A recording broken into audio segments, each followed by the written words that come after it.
போட்டியில் கலந்துக்கிறவங்க எல்லாரும் லேடிஸ் மட்டும் மேடையில் வாங்க அப்படின்னு சொல்லிட்டு நம்ம போட்டி ஆங்கரிங் பண்ணுறவங்க பொண்ணு கூப்பிட்றாங்க. அப்போ கூப்பிடும் போல் நம்ம ரோஹிணி, ஸ்ருதி, அப்புறம் மீனா இவங்க 3 பேரும் மேலே ஏறுறாங்க. அவங்க கூட சேர்ந்து அந்த போட்டியில் கலந்துக்கிற பொண்ணுகளும் ஏறுறாங்க. ஏறிக்கிட்டு இருக்கும் போலேயேவோ நம்ம முத்து சொல்கிறாங்க, என்னங்க எல்லாம் லேடிஸை கூப்பிட்றீங்க, அப்போ நாங்கள்லாம் கிடையாதா போட்டிக்கு அப்படின்னு சொல்லிட்டு சொல்கிறாங்க. இல்லை சார், நீங்களும் இருக்கிறீங்க. ஆனால் இப்போ முதல்ல லேடிஸுக்கு தான் முதல்ல கேம் வைக்க போகிறோம் அப்படின்னு சொல்லி சொல்கிறாங்க. என்னடா ரவி இப்படி சொல்கிறாங்க அப்படிங்க. டே முத்து உக்காரு, அப்புறமா கூப்பிடுவாங்க அப்படின்னு சொல்லிட்டு ரவி வந்து முத்துவை உட்கார சொல்லிடுறாங்க. பிறகு அந்த ஆங்கரிங் பண்ணுற பொண்ணு, உங்களுக்குள்ள திறமைய எல்லாரும் முன்னாடியும் சொல்லணும் அப்படின்னு சொல்லிட்டு சொல்கிறாங்க. அதாவது உங்களுக்கு ஏதாவது தனிப்பட்ட டேலண்ட் இருந்ததுன்னா சொல்லுங்கள் அப்படின்னு சொல்லிட்டு சொல்கிறாங்க. சொன்ன உடனேவா நம்ம ரோகிணி வந்து, நான் வந்து மேக்கப்பு ஆர்டிஸ்ட்டு, நான் மேக்கப் நல்லா போடுவேன் அப்படின்னு சொல்லி சொல்கிறாங்க.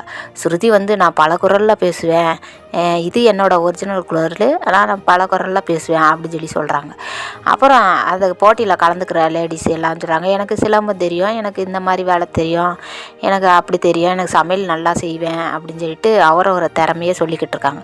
மீனா கிட்ட கேட்குறாங்க, மீனா நீங்கள் உங்களுக்கு தனிப்பட்ட டேலண்ட் ஏதாவது இருக்கா அப்படி சொல்லிட்டு கேட்குறாங்க. அப்போ மீனா வந்து திருன்னு முழிக்கிறாங்க. முழிக்கும் போல் மனோஜ் சொல்கிறாங்க, ஏண்டா உன் பொண்டாட்டிக்கு டேலண்ட்டுனா என்னன்னு தெரியலையா, இல்லை அந்த மாதிரி விஷயமே இல்லையா அப்படின்னு சொல்லிட்டு நக்கலாக சொல்கிறாங்க. சொன்னோடனே முத்து வந்துட்டு, வாயை முட்டு கம்முன்றா மனோஜ் அப்படி சொல்லிட்டு எந்திரிச்சு நின்று, மீனா நீ சொல்லு, உனக்கு டேலண்ட் இருக்குதுல்ல அப்படின்னு சொல்லிட்டு ஆங்கர் பண்ணுற பொண்ணை பார்த்துட்டு, ஏங்க மீனாவுக்கு வந்து கண்ணை கட்டிக்கிட்டே 3 நிமிஷத்தில் 3 முழம் பூவை கட்டிடுவா அப்படின்னு சொல்லி சொல்கிறாங்க. ஓ அப்படியா, சரி, அப்போ எல்லா லேடிஸும் கீழே போய் இறங்கி போய் உக்காந்துக்கோங்க, இப்போ மீனாவிலேருந்து ஸ்டார்ட் பண்ணலாம் அப்படின்னு சொல்லிட்டு சொல்கிறாங்க. மீனா வந்து கண்ணை மூடிக்கிட்டேவும் துணியை கட்டிடுறாங்க. கண்ணில் கட்டுற உடனே பூ கட்ட சொல்கிறாங்க. கடன்னு மீனா கட்டிடுறாங்க. பிறகு நம்ம பலகுரலை கூப்பிட்றாங்க. அவங்களுக்கு டேலண்ட் என்னன்னு கேட்கும் போல், நான் பலகுரலில் பேசுவேன் அப்படின்ட்டு, இது என்னோடய ஒரிஜினல் வாய்ஸு, நான் வேறு வாய்ஸில் பேசுகிறேன்னு சொல்லிட்டு வேறு வாய்ஸில் பேசி காமிப்பாங்க. என்ன வாய்ஸ் பேச போகிறீங்க அப்படின்னு சொல்லி கேட்கும் போல், இது எங்கள் மாமியாரோட வாய்ஸில் பேசுகிறேன் அப்படின்னு சொல்லிட்டு அவங்க மாமியாரோட வாய்ஸில் விஜயாவோட வாய்ஸாக பேசுவாங்க. பேசி முடித்த உடனேவா நம்ம ரோகிணியை கூப்பிடுவாங்க. ரோகிணி வந்து, நான் வந்து ஜென்ஸை வந்து லேடிஸாக மாற்றிடுவேன், அந்த மாதிரி மேக்கப் போடுவேன் அப்படின்னு சொல்லி சொல்கிறாங்க. சொன்ன உடனே கூட்டத்தில் யாராவது ஜென்ஸ் இருந்தால் வாங்கலேன் அப்படிங்காங்க. உடனே ஒரு ஜென்ஸ் வந்துடுறாரு. அவங்களுக்கு அழகாக மேக்கப் போடுறாங்க. முத்து வந்து நல்லா பாராட்டுறாங்க. ஏன்னா நம்ம மனோஜ்கிட்ட போய், மனோஜ் ரோகிணியும் எவ்வளோ தான் இவங்களுக்கு கெடுதலோ இல்லாட்டி எவ்வளவு இவங்களை கம்மியாக எடை போட்டு இவங்க பேசினாலும் சரி, ஆனால் முத்துவும் மீனாவும் அவங்கள விட்டு கொடுக்காம நல்லா எல்லா இடத்துலையுமே பெருமையாக தான் பேசிக்கிட்டு இருக்கிறாங்க. அது மாதிரி நம்ம முத்து வந்துட்டு, டே பரவாயில்லடா, நம்ம பார்லரம்மா இவ்வளோ திறமையை வச்சுருக்குதே, பரவாயில்ல, ஒரு ஆம்பளையை வந்து பொம்பளையாக மாற்றி காமிச்சிருக்கு, நல்ல டேலண்ட்டாக இருக்குதே அப்படின்னு சொல்லிட்டு ரொம்ப பாராட்டுறாங்க மனோஜா. உடனே மனோஜுக்கு மனசுக்குள்ளே அப்படியே 1000 வாட்ஸ் பல்பெல்லாம் எரியுது. அந்த மாதிரி போட்டியெல்லாம் நடந்து முடிஞ்சிருச்சு. செகண்ட் ரவுண்டில் வந்துட்டு, நீங்கள் வந்து எவ்வளவு உண்மையாக இருக்கிறீங்கன்னு சொல்லிட்டு ப்ரூவ் பண்ணுறதுக்கான மேடை அப்படின்னு சொல்லி சொல்கிறாங்க. சரின்னு சொல்லிட்டு எல்லாரையும் கூப்பிட்றாங்க. அப்போ நம்ம மனோஜையும் ரோகிணியும் கூப்பிட்றாங்க. கூப்பிடும் போல் மனோஜ் சொல்கிறாங்க, நான் எந்த விஷயமா இருந்தாலும் என் ஒய்ஃபுக்கிட்ட தான் சொல்லுவேன், வேறு யாருக்கிட்டையும் சொல்ல மாட்டேன், நான் அவகிட்ட எந்த உண்மையுமே மறைச்சதே கிடையாது அப்படின்னு சொல்லி சொல்கிறாங்க. சொன்ன உடனே ரோகிணி வந்துட்டு மைக்கை வாங்கிட்டு எதுவுமே பதில் பேசாமல், நீங்கள் உங்களுக்கு ஏதாவது உங்கள் ஹஸ்பண்ட்கிட்ட மறைச்ச விஷயம் ஏதாவது இருக்கா அப்படின்ன உடனே அவங்க மைக்கை வாங்கினோடனே, எதுவும் சொல்ல முடியாதே அப்படி சொல்லிட்டு வச்சுட்டு விறுவிறுன்னு கீழே இறங்கி வந்துடுறாங்க. கீழே இறங்கி வந்த உடனே அடுத்து என்ன நடந்தது என்ன ஏதுன்னே தெரியாமல் மனோஜ் யோசிச்சுக்கிட்டே இருக்காங்க. உடனே அந்த ஆங்கர் பண்ணுற பொண்ணு, இல்லை சார் நீங்கள் இறங்கி கீழே போயிடுங்க அப்படின்னு சொல்லிடுறாங்க. உடனே மனோஜ் இறங்கி கீழே வந்துடுறாங்க. ஸ்ருதியும் நம்ம ரவியும் கூப்பிட்றாங்க. அவங்கக்கிட்ட கேட்கும் போல் எல்லா விஷயமும் சொல்லிவிட்டு, எங்கள் அம்மாவுக்கும் அப்பாவுக்கும் நாங்கள் 3 பிள்ளைங்க, எங்களுக்கும் அதே மாதிரி 3 பிள்ளைங்க வேணும் அப்படின்னு சொல்லும் போல் நம்ம ஸ்ருதி வந்து மைக்கை வாங்கிட்டு, எனக்கு இதில் இஷ்டமே கிடையாது, எனக்கு இந்த இதே வேண்டாம், எனக்கு அதோட வழி என்னன்னு எனக்கு தெரியும், அவன் ஆசைப்பட்டா நான் என்ன பண்ணுறது, என்னாலலாம் முடியாது, 3 பிள்ளைங்களாம் பெற்று தர முடியாது அப்படி சொல்லிட்டு மேடையை விட்டு கீழே இறங்கிடுறாங்க நம்ம ஸ்ருதி. ரவியும் ஐயோ என்னடா இவ போட்டியில் இந்த மாதிரிலாம் பேசுகிறாளே பப்ளிக்கா அப்படின்னு சொல்லிட்டு ரவியும் தலையை கவுந்துட்டு கீழே இறங்கிடுறாங்க. அடுத்து நம்ம முத்துவும் மீனாவையும் கூப்பிட்றாங்க. முத்து மீனாவை கூப்பிட்டு சொல்லும் போல் மீனா வந்து சொல்கிறாங்க, இவர் வந்து எனக்கு அப்பா மாதிரி, எங்கள் அப்பா பார்த்துருந்தா கூட இப்படி பார்த்துருக்க மாட்டாங்க, எங்களுக்குள்ளே நிறையா சண்டை வரும், நிறையா பேச்சுவார்த்தை நடக்கும், ஆனாலும் இவர் எங்கேயுமே என்னை விட்டு கொடுக்க மாட்டார், ஹஸ்பண்ட் அண்ட் ஒய்ஃப்னா இப்படி தான் நடந்துக்கணும் அப்படின்னு நிறையா பேர் சொல்லுவாங்க, ஆனால் எங்ககிட்ட அந்த மாதிரிலாம் இல்லாட்டா கூட எனக்கு எல்லா வேலையிலையும் சரி, என் மனசு நோகிற மாதிரி எதுலேயுமே இவர் நடந்துக்கிறவும் மாட்டார், அதனால் எனக்கு எங்கள் வீட்டுக்காரரை ரொம்ப பிடிக்கும் அப்படின்னு சொல்கிறாங்க. நம்ம முத்துவுக்கே ஆச்சரியமாக இருக்கேன், ஏன் மீனா நான் இந்த மாதிரிலாம் நடந்துக்கிறேன்னா அப்படின்னு கேட்குறாங்க. ஆமாங்க, நீங்கள் உங்களை விட்டால் எனக்கு வேறு யாருமே கிடையாது, எங்கள் வீட்டிலே பார்த்துருந்தா கூட இப்படி பார்த்துருக்க மாட்டாங்க அப்படின்னு பெருமையாகவும் பேசுகிறாங்க. உடனே நம்ம முத்து கண்ணு கலங்கிடுறாங்க. 2 பேரும் பெஸ்ட்டு ஜோடின்னு சொல்லிட்டு கிளாப் பண்ணிவிட்டு எல்லாம் அவ்வளோ கைத்தட்டு தட்டுறாங்க.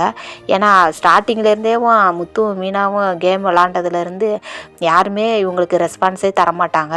இந்த ஒரு விஷயத்துக்கு எல்லாருமே ரெஸ்பான்ஸு கொடுப்பாங்க. அதுக்கப்புறம் நம்ம ஆங்கரிங் பண்ணுற பொண்ணு வந்து சொல்லுவாங்க, எல்லாரும் பணத்துக்காக வேண்டியும் பணத்தால் நாங்கள் இந்த மாதிரி இருக்கிறோம், அப்புறம் வந்து நாங்கள் இந்த குழந்தைக்காண்டி இப்படி இருக்கிறோம் அப்படி இப்படின்னு சொல்லிட்டு எல்லாம் பேசுனாங்க வச்சாங்க.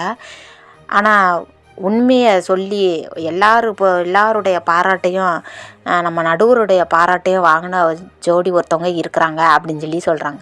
சொன்ன உடனேவா 3 ஜோடியை கூப்பிட்றோம் அப்படின்னு சொல்லிட்டு ஸ்ருதி நம்ம ரவியை கூப்பிட்றாங்க, அப்புறம் ரோகிணியும் மனோஜும் கூப்பிட்றாங்க, அப்புறம் முத்துவும் மீனாவையும் கூப்பிட்றாங்க. போய் மேடையில் நிற்கிறாங்க. அப்போ முத்து சொன்னாங்க, ஏன் மீனா நம்ம ஜெயிப்போமா அப்படிங்க. நம்ம ஜெயிக்காட்டா இருக்கட்டுங்க, மற்ற 2 பேர் இருக்காங்களா, அவங்கள யாராவது ஒருத்தவங்க ஜெயிச்சா கூட நம்ம ஃபேமிலியில் தானே ஆளுங்க ஜெயிக்கிறாங்க, அதனால் ஒன்றும் பிரச்சனை கிடையாது விடுங்க அப்படின்னு சொல்கிறாங்க. இருந்தாலும் நம்ம முத்து வந்துட்டு, இல்லை மீனா நம்ம ஜெயிக்க மாட்டோமா அப்போ அப்படின்னு கேட்குறாங்க. பொறுமையாக இருங்க, யார் ஜெயித்தாலும் நம்ம ஃபேமிலி தானே ஜெயிப்பாங்க அப்படின்னு சொல்லிட்டு விட்டுறாங்க. ரோகிணியும் மனோஜும் வந்துட்டு, என்ன நம்ம தானே ஜெயிப்போம் அப்படிங்க, கான்ஃபிடண்ட்டாக இரு ரோகிணி, நம்ம தான் ஜெயிப்போம் அப்படின்னு சொல்லிட்டு நல்ல தலைக்கணத்தில் இருக்கிறாரு நம்ம மனோஜ். ரவியும் ஸ்ருதியும் வந்து யார் ஜெயித்தாலும் பரவாயில்ல அப்படின்னு சொல்லிட்டு கேஷுவலாக இருக்கிறாங்க. உடனே அந்த மேடையில் ஆங்கரிங் பண்ணுற பொண்ணு சொல்கிறாங்க, எல்லாருடைய பாராட்டையும் வாங்கினது வந்து நம்ம முத்துவும் மீனா தான், எப்படி வாழ்க்கையில் ஹஸ்பண்ட் அண்ட் ஒய்ஃபு நடந்துக்கிறணும், எந்த மாதிரி விஷயத்துலலாம் நம்ம பொறுமையாக இருக்கணும், எந்த மாதிரி ஹஸ்பண்ட் அண்ட் ஒய்ஃபெல்லாம் இப்படி தான் இருப்பாங்க அப்படின்னு சொல்லிட்டு நிறையா உதாரணத்தை கொடுத்தவங்க வந்து நம்ம முத்துவும் மீனா தான்.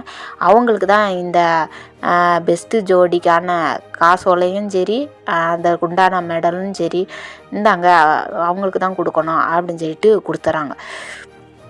உடனே வந்துட்டு நம்ம மனோஜும் ரோகிணியும் ரொம்ப, ஐயையோ நம்ம இவ்வளவுலாம் பேசணுமே, இப்போ எப்படி இவங்கக்கிட்ட இருந்து தப்பிக்கிறது, இதை வச்சே இவங்க பேசிக்கிட்டே கிடப்பாங்களே குடும்பத்துக்குள்ளே அப்படின்னு சொல்லிட்டு யோசிக்க ஆரம்பிக்கிறாங்க ரோகிணி.